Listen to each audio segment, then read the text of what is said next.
রজব মাসে রাসূল পাক সাল্লাল্লাহু আলাইহি সাল্লামের জীবনের একটা উল্লেখযোগ্য ঘটনা ঘটেছিল। সেই ঘটনার নাম কি? মেরাজ। মেরাজ মানে ঊর্ধ্বগমন। তার এই রাতে দুইটি সফর হয়েছিল, একটা ইসরা আর একটা মেরাজ। ইসরা আর মেরাজ, যেমন আল্লাহ পাক কোরআনে সূরা বানী ইসরাঈলে বলেছেন, সুবহানাল্লাযী আসরা বিআবদিহি লাইলাম মিনাল মাসজিদিল হারাম ইলাল মাসজিদিল আকসা। সেই করুণাময় সত্তা যিনি একই রাত্রের কিছু অংশে তার গোলামকে মসজিদে হারাম থেকে মসজিদে আকসা পর্যন্ত ভ্রমণ করাইছিলেন। তাহলে এক দেশ থেকে আরেক দেশে ভ্রমণ করার নাম হলো ইসরা, আর জমিন থেকে উপরে ভ্রমণ করার নাম হলো মেরাজ। রাসূল পাক সাল্লাল্লাহু আলাইহি সাল্লাম বোরাকে চড়ে জিবরাইলকে সাথে নিয়ে যাচ্ছে। মিশরের মধ্যে যখন তিনি ঢুকে পড়লেন, ঢুকে পড়ার পরে রাসূলের নাকে একটা সুঘ্রাণ আসলো। কি আসলো? সুঘ্রাণ আসলো। আল্লাহ রাসূল জিবরাইলকে বলছেন, ইন্নাকা রিহাল জান্নাত, এটা নিশ্চয়ই জান্নাতের একটা সুঘ্রাণ। এটা জান্নাতের সুঘ্রাণ নয়। ইয়া আখি জিবরাইল, হে জিবরাইল। জিবরাইল বলছে না, এটা জান্নাতের সুঘ্রাণ না। কিসের সুঘ্রাণ? এই সুঘ্রাণটা একটা কবর থেকে উঠতেছে। সুবহানাল্লাহ বলেন। কোথা থেকে উঠছে? কবর থেকে উঠছে। কার খবর? হুজুর, এটা অনেক বড় একটা কিচ্ছা, বড় একটা ঘটনা। এটা বলতে গেলে তো অনেক সময় লাগবে, আপনাকে তো বহুদূর যেতে হবে,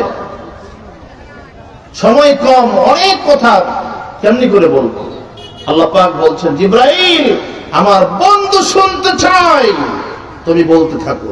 সময়কে আমি ব্রেক করে দিলাম, সময়কে আমি স্থগিত করলাম। সময়ের কাঁটা দাঁড়িয়ে থাকবে, তুমি বলো, সময় আগাবে না।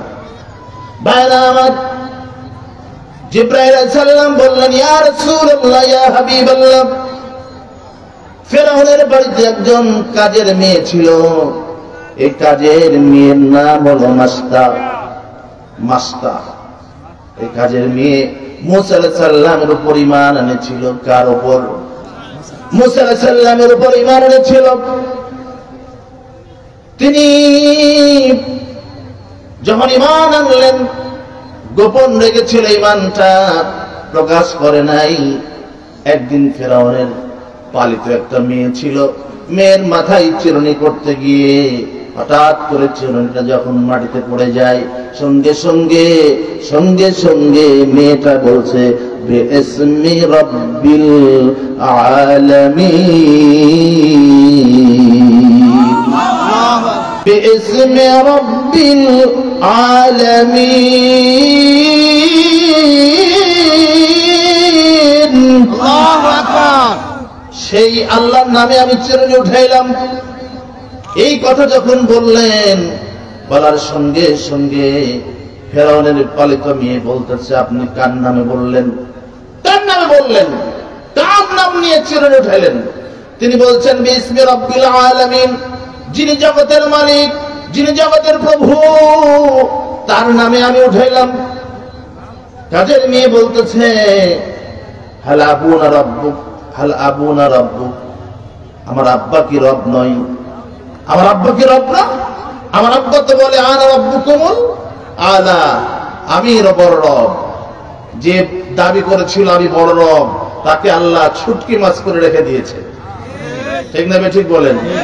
বাতিলটা চিরদিন শুটকি হয়ে থাকবে, তাজা হবে না কোনদিন। আল্লাহ পাক শুটকি করে রেখেছে।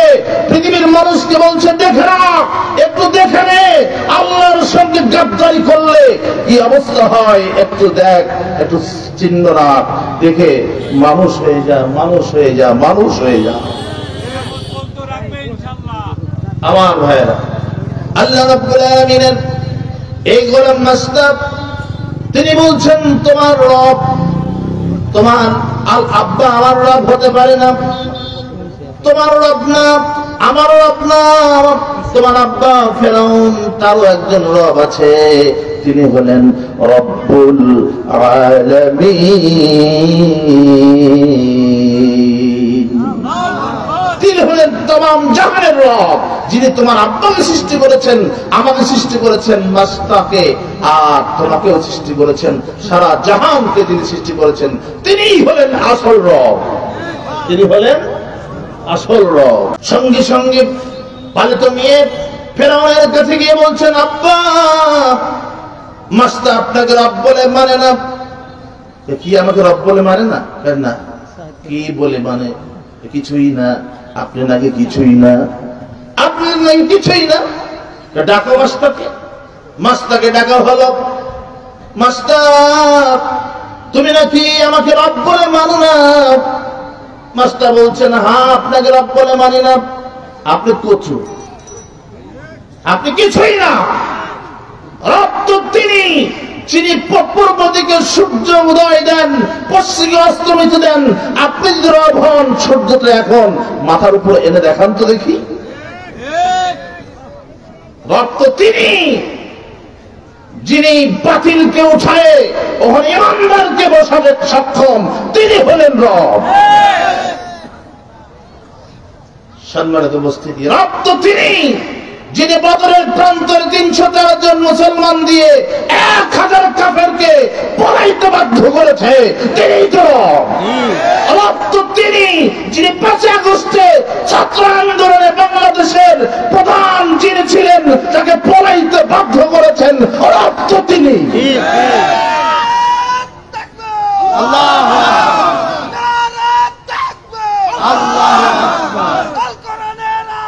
সংসদে আলো, সব জায়গায় আলো, আল কোরআনে আল্লাহ। মাস্টার বলছে আপনি ফেরাউন, মাস্টার বলছে না আপনি রব না, আপনি কিছুই না, আপনি কিছুই না। তুমি কাকে মানো? কার উপর ঈমান এনেছো? আমি মানি আল্লাহকে, আর ঈমান এনেছি মূসা কালিমুল্লাহর উপর। তিনি পয়গম্বর, আমি স্বীকার করতে বাধ্য হয়েছি, এতে তুমি যা খুশি তাই করতে পারো। আল্লাহ রাব্বুল আলামিন বলেছেন, ফালা তাখশাউহুম ওয়াখশাউনি, পৃথিবীর কোন মানুষকে ভয় করো না, ভয় করো আমি আল্লাহকে। ভয় কাকে করতে হবে? ভয় কাকে করতে হবে?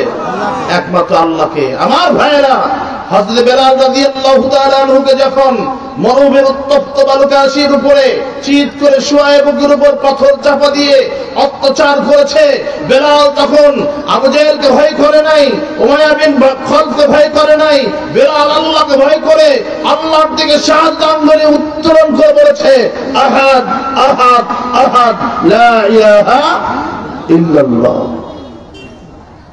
এরপরে লোহার ফালা গরম করে বেলালের গায়ে সেকা দিয়েছে, চামড়াগুলো পুড়ে ছেঁচড় করে পুড়ে উঠেছে। কালো মানুষ ছিল, কিন্তু অন্তরটা ছিল কোরআনের আলো দিয়ে ভরপুর।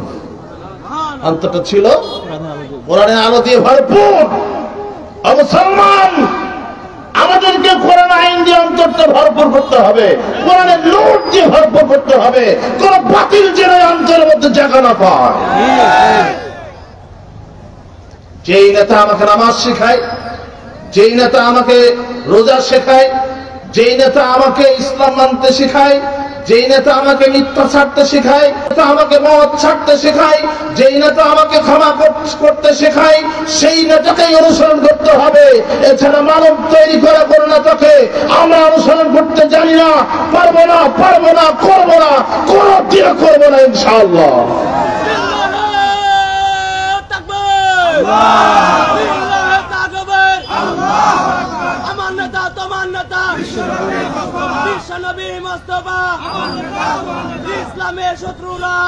সম্মানিত উপস্থিতি, সম্মানিত উপস্থিতি, এই জন্য বলতেছিলাম মাস্তা, ফেরাউন বলছে মাস্তা তুমি যে আমাকে রব বলে মানো না, এর পরিণতি কি হয় জানো? যা খুশি করেন, যা খুশি করেন। যেমন বাংলার জমিনে মর্দে মুজাহিদদেরকে বলা হয়েছিল রাষ্ট্রপতির কাছে ক্ষমা চাও, প্রাণ ভিক্ষা চাও, বলা হয়েছিল না? কিন্তু মধ্যে মুজাহিদরা বলেছে প্রাণের মালিককে, জানের মালিককে, মৃত্যুর ফায়সালা হয় কোথায় থেকে? সুতরাং তাদের কাছে কোন ইমানদার মানুষের কাছে প্রাণ ভিক্ষা চাইতে পারে না, বরং ইমানদার আল্লাহর জন্য প্রাণ দিতে জানে, জীবন দিতে জানে, রক্ত দিতে জানে, সব কোরবানি করে দিতে জানে আল্লাহর জন্য। ইমানদার প্রস্তুত, ঠিক না বেশি? মাস্তাকে বলা হলো এমন শাস্তি দিব, ইতিহাস সাক্ষী থাকবে, তোমাকে সহ তোমার সন্তানদের সহ মেরে ফেলবে। মাস্তা যখন প্রকাশ্যে কথা বলল, তখন ফেরাউন তার রাজ দরবারের লোকদেরকে বলল, ডেকচি জোগাড় করো, ডেকচির মধ্যে তেল ঢেলে দাও এবং নিচে আগুন দাও। যখন তেল টকবক টকবক করে ফুটতে থাকবে, তখন মাস্টার ছোট সন্তানকে তেলের মধ্যে ফেলে দেবে। মায়ের সামনে যদি সন্তানকে তেলের মধ্যে ফেলে দেওয়া হয়, ওই মা নিশ্চয় তার মায়াই পড়ে অবশ্যই ইমানটা ছেড়ে দেবে। কিন্তু তার চিন্তা ছিল ভুল, তার চিন্তা ছিল, ফেরাউনের চিন্তা কি ছিল? ভুল ছিল। মাস্টার করেছিল দুগ্ধপোষ্য বাচ্চা, ছোট্ট বাচ্চা, এই বাচ্চাকে জোর করে ধরে তেলের মধ্যে যখন ফেলে দিল, তেলের মধ্যে ফেলে দেওয়ার পরে যা হওয়ার তাই হয়ে গেল, ভাজি হয়ে গেল তিনি। এবার তার আর একটা মেয়ে ছিল, মাস্তাকে বলা হলো, মাস্তা দুগ্ধপোষ্য সন্তানকে ফেলে হত্যা করলাম, এবার তোমার হাঁটতে জানে এমন মেয়েকে ফেলে দিব। মাস্তা কোনো কথা বলে না। এবার ওই মেয়েটাকে তেলের মধ্যে ফেলে দেওয়া হলো। তেলের মধ্যে ফেলে দেওয়ার পর ওই মেয়েটাও যখন শহীদ হয়ে গেল, এবার মাস্টার পালা। মাস্তাকে ফেরাউন বলতেছে, মাস্তা তোমাকেও এখন হত্যা করব, মরণের আগে তোমার যদি কোনো কথা থাকে তাহলে আমাকে বলতে পারো। মাস্টার বলতেছে, ফেরাউন আল্লাহর শত্রু, আল্লাহর দুশমন, কাফের, মুরতাদ, তুই শুনে রাখ, আমাকে যদি মেরে ফেলিস একটাই আবেদন রইল, আমার দুই সন্তানের হাড্ডিগুলা আর আমার হাড্ডিগুলো একটা কবরের মধ্যে দাফন করে দিবি, এছাড়া আমার কোনো চাওয়া নাই, কোনো পাওয়া নাই। তিনজনকে একটা কবর দাফন করবি। এবার মাস্টার প্রস্তুত হয়ে গেছে, তাকে হত্যা করা হবে। তেলের মধ্যে থেকে আওয়াজ আসছে, উম্মি উম্মি উম্মি লা তাখাব, লা তাখাব, আপনি ভয় পাবেন না আম্মি, ও মা আপনি ভয় পাবেন না। এটা ফেরাউনের তেলের ডেকচি নয়, এটা আমরা দেখতে পাচ্ছি জান্নাতে যাওয়ার একটা সুড়ঙ্গ রাস্তা, জান্নাতে যাওয়ার একটা রাস্তা। আমাদেরকে তেলের মধ্যে ফেলে দিয়েছে ঠিকই, আমরা জান্নাতে এসে পৌঁছে গেছি। জান্নাতের রাস্তা তো কণ্ঠকাঠিন্যই, কষ্টকরী রাস্তা। আল্লাহ রাব্বুল আলামিন বলেছেন, অত্তাকুন নার, অত্তাকুন নারাল্লাতী উইদ্দাত লিল কাফিরিন। আল্লাহু আকবার। ওই আগুনকে ভয় করো তোমরা, যে আগুনের মধ্যে কাফেরদেরকে রাখা হবে, কাফেরদেরকে শাস্তি দেওয়া হবে। ও ফেরাউন তুই কাফের, আল্লাহ রাব্বুল আলামিন এটা যে তেলের মধ্যে আগুন, এই আগুন না জাহান্নামের আগুনে তোকে আল্লাহ পোড়ায় ছাই করবে, তোকে সাহায্য করার মতো কেউ থাকবে না। আর আমাকে যদি হত্যা করিস, আমি তো আল্লাহর উপর ঈমান এনেছি, মুসা কালিমুল্লাহর উপর ঈমান এনেছি, মরলে আমরা জান্নাতে চলে যাব, আরামের জায়গায়। সুবহানাল্লাহ বলেন। সুতরাং তোকে ভয় করি না, তোকে ভয় করি না। এবার তাকে তেলের মধ্যে ফেলে দেওয়া হলো। তেলের মধ্যে যখন ফেলে দেওয়া হলো, তেলের মধ্যে ফেলতে যাচ্ছে, সঙ্গে সঙ্গে বলছে মেয়েরা, উম্মি উম্মি লা তাখাফি ওয়া লা তাহজানি আনতা আলা হাক্কি সায়াজলাউ সায়াজমাউ জান্নাতি। মা ভয় করেন না, ভয় করেন না, এটা জান্নাত, এটা আগুন নয়, এটা হলো জান্নাতে যাওয়ার একটা রাস্তা। তিনজনকে একসঙ্গে আল্লাহ জান্নাতের মধ্যে জমা করে রাখবে। এরপরে তাকে শহীদ করা হলো, তিনজনের হাড্ডি করে এক জায়গায় দাফন করা হলো। দাফন যে করলো, দাফন করার সাথে সাথে সেখান থেকে সুগন্ধি বের হওয়া শুরু হলো। সুবহানাল্লাহ বলেন। জিবরাইল বলছেন, ইয়া রাসূলুল্লাহ, এই আজকে মেরাজের রাত্রে আপনি মেরাজে যাচ্ছেন, আল্লাহর সঙ্গে দেখা করতে যাচ্ছেন, আপনার নাকে সে সুঘ্রাণ আসছে। এই সুঘ্রাণটা ওই তিনজন আল্লাহর গোলামের দেহের সুঘ্রাণ। ইমানদার খবরে গেলে ইমানদারের দেহ থেকে সুঘ্রাণ বের হয়। আল্লাহু আকবার। আমি উহুদের ময়দানে গিয়েছি। উহুদের ময়দানে যেখানে আমির হামজা সহ 70 জন সাহাবীকে কবর দেওয়া হয়েছে, ওখানে গেলে একটা সুঘ্রাণ পাওয়া যায়। সুঘ্রাণ কিসের সুঘ্রাণ?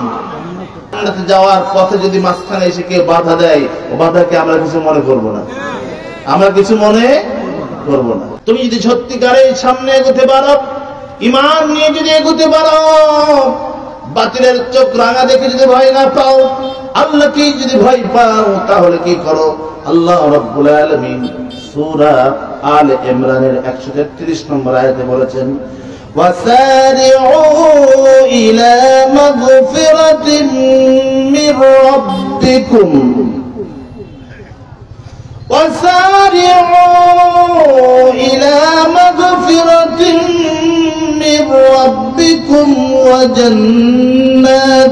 وجنة أرضها السماوات والأرض أعدت للمتقين। তোমরা তোমাদের মালিকের ক্ষমা পাওয়ার কাজে একে অপরের সাথে প্রতিযোগিতা করো। আল্লাহর ক্ষমা পাওয়ার জন্য প্রতিযোগিতা করো। কি করো? প্রতিযোগিতা করো আল্লাহর ক্ষমা পাওয়ার জন্য। ওয়াসারিউ, দৌড়াও, ইলা মাগফিরাতিন মির রাব্বিকুম, আল্লাহর ক্ষমার দিকে। ঈমানদার যখন সিজদায় পড়ে যায়, ঈমানদার যখন সিজদায় চলে যায়, আল্লাহ রাব্বুল আলামিন সঙ্গে সঙ্গে ঈমানদারকে সিজদা থেকে মাথা উঠানোর আগেই তাকে মাফ করে দেয়। সিজদা থেকে মাথা উঠানোর আগেই মাফ করে দেয়। ঈমানদার যখন রাতের বেলা তাহাজ্জুদে সিজদা করে, তাহাজ্জুদে যখন সিজদায় পড়ে বলে, রব্বি, ও আমার রব, আপনাকেই ভয় করি, আপনিই তো আমার রব, আপনি তো আমার মালিক, ইয়্যাকা না'বুদু ওয়া ইয়্যাকা নাস্তাঈন, আপনার ইবাদত করি আর আপনার কাছে আমি সাহায্য চাই। রব, গুনাহ করেছি, অনেক গুনাহ করেছি, আপনি আমারে মাফ করে দেন। অনেক গুনাহ করেছি, আপনি মাফ করে দেন। আল্লাহর ক্ষমার দিকে আগাও। ওয়াসারিউ ইলা মাগফিরাতিন মির রাব্বিকুম, মালিকের ক্ষমা পাওয়ার কাজে একে অপরের সাথে প্রতিযোগিতা করো। আর এই প্রতিযোগিতা যদি তোমরা করতে থাকো, আর সেই জান্নাতের জন্য প্রতিযোগিতা করো, যে জান্নাত যার পরিধি হবে, প্রশস্ততা হবে আকাশ ও পৃথিবীর সমান। জান্নাতের পরিধি হবে কি? আকাশ আর পৃথিবীর সমান একটা জান্নাত। ঈমানদার তাকে যদি মাছেও কিনে ফেলে, ঈমানদার জান্নাতি। জয় বলো সুবহানাল্লাহ।